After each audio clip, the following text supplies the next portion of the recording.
Hey, welcome back to the Nets, your one-stop channel for unbiased views and analysis of games, teams, players, and transfers. So today this is just me making a really short video.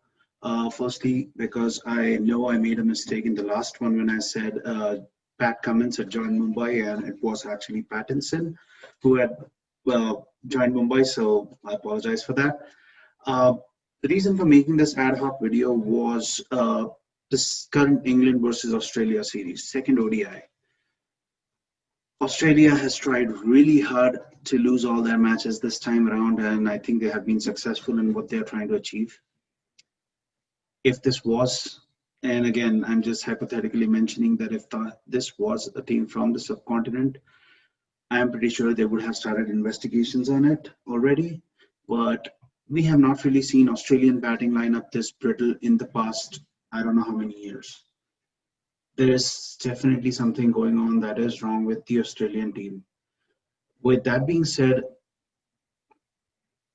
England has made an amazing pool of players from the infrastructure that they have set up.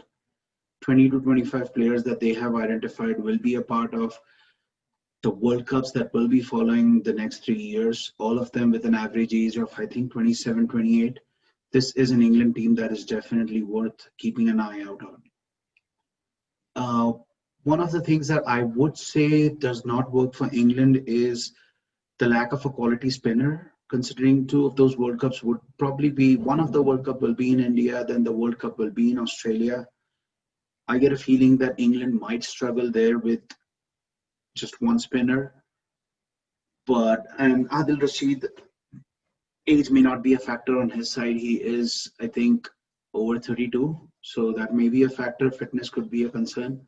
Um, he'll be 34, 35 by the time England gets up to Australia for the next World Cup. So that is definitely something that England might be keeping an eye out for. But they have had central contracts to quite, I think, 25 different players, and that should be something that is definitely going to improvise as the year goes on. Coming back to Australia, the thing that bothers me the most is the lack of depth in the middle order. Something is off with Warner. Warner's flaw had been exposed with the incoming ball when he was in Australia last time around, and pretty much Stuart Broad had made him his bunny. I think with the way Warner has been batting now, I think he's waiting for that ball to come back in. His strike rate has dipped massively. On the other hand, his average has gone up a little bit, which is strange considering how we have seen him getting dismissed a lot in the last few days. In this current series, at least, the ball that is coming in, he's trying to wait for that ball. The leg doesn't move forward to the ball like he used to. So that's definitely something that I'm sure Australia and their management is keeping an eye out on. Aaron Finch has been doing what Aaron Finch does. I do feel that maybe, and this is just a maybe, that in the third one day, Wade may come back into the squad, may open the innings with Finch. David Warner might come down, wait for the ball to be old a little bit, and maybe get a few shots going. And if that helps him out, that you never know what happens with that. Stoinis might have to make way as well. Stoinis sits out. The strange thing that has happened though is in the last 1 year with the central contracts that Australia has players dropped out of. The biggest names that I see is Usman Khwaja. Usman Khwaja has been dropped out from the central contract, and the Marsh brothers have been left out. And Big Bash, as well as in the current series, I think Mitchell Marsh is the one who has actually stepped up. I said this the last time as well in my last video, that Mitchell Marsh has been one of those guys who has disappointed. He has shown so much potential, so much promise, and then when Australia starts putting him there as one of their mainstays, he somehow doesn't perform. I think that may have to change. But then again, if you look at the average age of this Australian batting lineup, you will see that it's on the higher side of 30.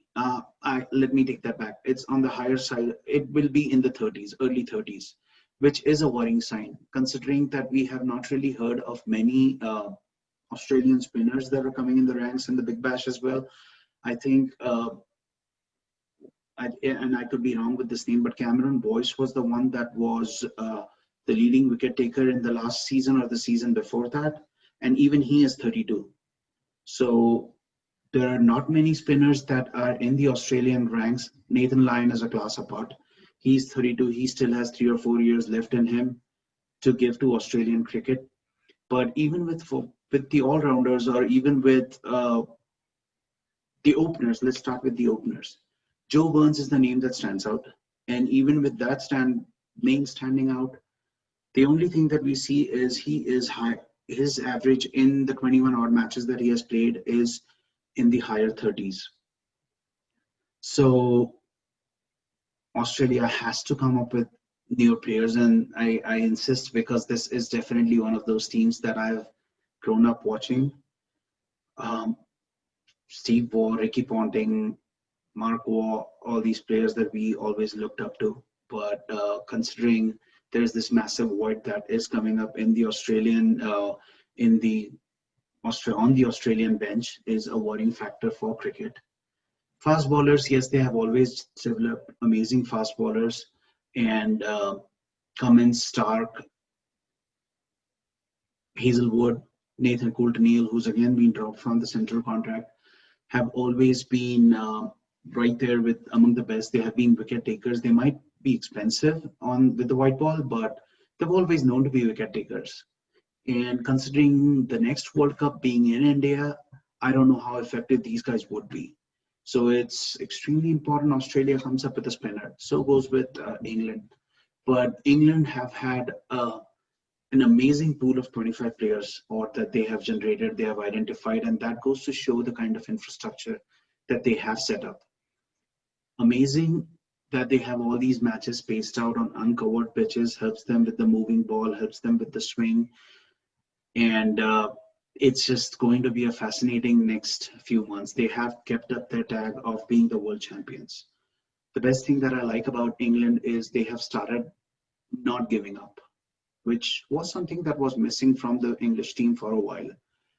But I'm looking forward to the third game. It's being in US, I think it's day after tomorrow, when Australia takes on England. I think again, if I was to pick a team, I would drop Warner down in the middle order, maybe one drop. I would try to bring Smith in if he's fit, and Labuschagne definitely stays. I would start with Finch and Wade, and then have I think I'll play both Agar as well as Wade.